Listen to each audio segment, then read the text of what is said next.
Shalom, my brothers and sisters. Hope you are doing well today. Today, I'll be answering a question that was asked by a friend of mine. Who was Cain afraid of? Who was going to kill Cain? Those are the questions he asked me. Anyway, it's good to always ask yourself the questions. We all don't have it all figured out, but we all keep learning how to read and study the Bible, the Word of God. Let's start. Cain said to the Lord, "My punishment is greater than I can bear. Behold, you have driven me today away from the ground, and from your face I shall be hidden. I shall be a fugitive and a wanderer on the earth, and whoever finds me will kill me." That's in Genesis 4:13-14. So, the question, whom exactly was Cain afraid of? The only people the book of Genesis has mentioned to this point are Adam and Eve. Those are Cain's parents, and Abel, who was dead at this point. So, who would possibly be a threat to Cain? It's important to know that both Cain and Abel were grown-up adults at the time Cain killed Abel. Both Cain and Abel were farmers who tended their own lands and flocks. And again, she bore his brother Abel. Now Abel was a keeper of sheep, and Cain a work on the ground. In the course of time, Cain brought to the Lord an offering of the fruit of the ground, and Abel also brought his firstborn of his flock, and of the fat portions, and the Lord had regard for Abel and his offering. The Bible doesn't tell us how old Cain and Abel were, but we can surely conclude they were young children, or in the age bracket of primary school children out of today. Probably they over 20 or maybe in their teens, because they tending to their own land, or maybe in their 30s, but we can be sure that they weren't young children.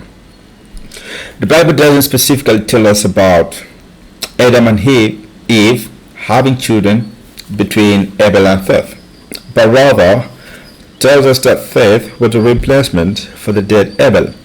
However, we shall find out that they did have children before Seth.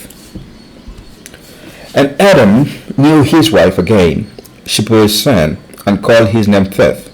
For she said, "God has appointed for me another offspring instead of Abel, for Cain killed him." That's in Genesis 4:25. However, it's unlikely that the two most perfect human beings in the history of the world, Adam and Eve, wouldn't have any children over a period of several decades. Yet today, one can be 30 years and has over 3 kids. I personally have my uncle. He has 9 kids, yet he's just 45. How about the most perfect human beings, with whom Adam was much more closer to purity than today? Because we can see that Adam was over 100 years when he begat Seth. When Adam had lived 130 years, he fathered a son in his own likeness, after his image, and named him Seth. The days of Adam after he fathered Seth were 800 years, and he had other sons and daughters. Thus all the days that Adam lived were 930 years, and he died. Here we're being told that Adam had other sons and daughters after Seth, but it's not telling us before Seth that he had other sons and daughters. At 30 years, both Adam and Eve were still giving birth, and of course Eve and Adam were age mates. They're the same age. So also Eve was 130 years and she was still giving birth.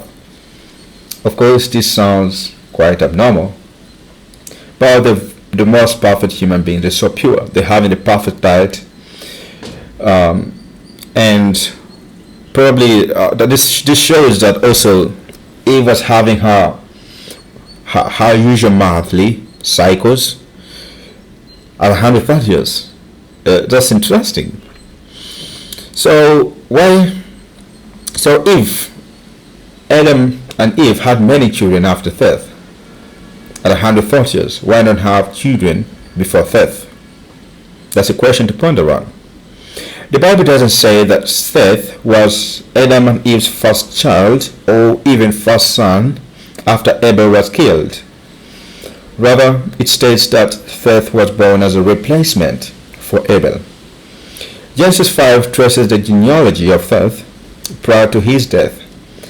Abel was likely the chosen son that would eventually produce the Messiah.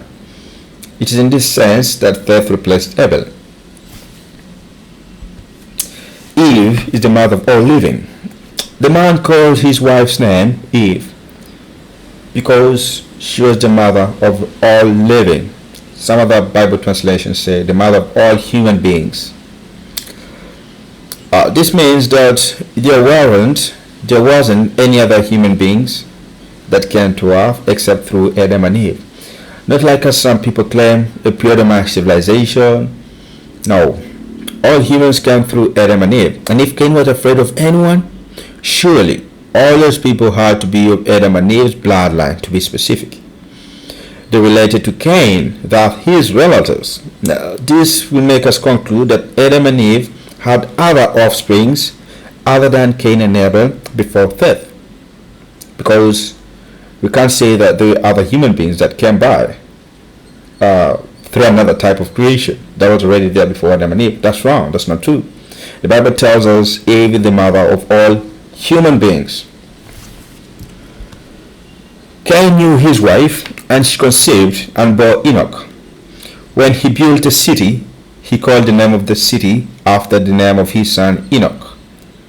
Oh, that fact here is another fact that shows us that Cain had a wife in Genesis 4:17. This further is evidence that Adam and Eve had other children after Cain and Abel, but before Seth. Because Cain had his wife before Seth was born. So where did the wife come from? Sure, that was a daughter of Eve. It wasn't any stranger that came from another creation. It was a daughter of Eve. So who was Cain afraid of? That's the question that we have to answer today. The answer: Cain was afraid of his own relatives, that say his brothers, sisters, nephews who were already born and would be capable of seeking revenge. We can find some more answers, like for instance when we read the old Jewish traditions, they can give us who later killed Cain, and all of that we can find in the book of Joshua. The book of Joshua is referenced in Joshua 10:13, 2 Samuel 1:18, 2 Timothy 3:8. If you read the book of Joshua, it will give us some clue of who killed Cain and why he was afraid. The book of Joshua is referenced in the Bible, but I personally just use it to understand the creation story, to fill in some loopholes. May not necessarily use it for doctrine, but we can understand a few things in Genesis for history. It's not bad to study, to learn. Alright, let's go ahead. And Lamech was old and advanced in years, and his eyes were dim, that he could not see. And Tubal-Cain, his son, was leading him. And it was one day that Lamech went into the field, and Tubal-Cain, his son, was with him. And whilst they were walking in the field, Cain, the son of Adam, advanced towards them. For Lamech was very old and could not see much, and Tubal-Cain, his son, was very young.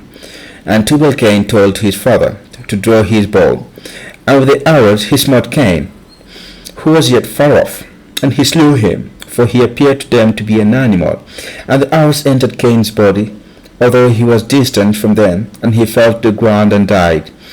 And the Lord requited Cain's evil according to his wickedness, which he had done to his brother Abel, according to the word of the Lord which he had spoken. Joshua 2:26-27. So when we read the book of Joshua, it really gave us some clue or fill in some loops of what really Cain was afraid of. I hope I've answered the question, and in case you have other questions, you can comment down in the comment section. I'll try my level best to answer. I wish you all a nice time ahead, and I pray that you be part of the first resurrection. Shalom.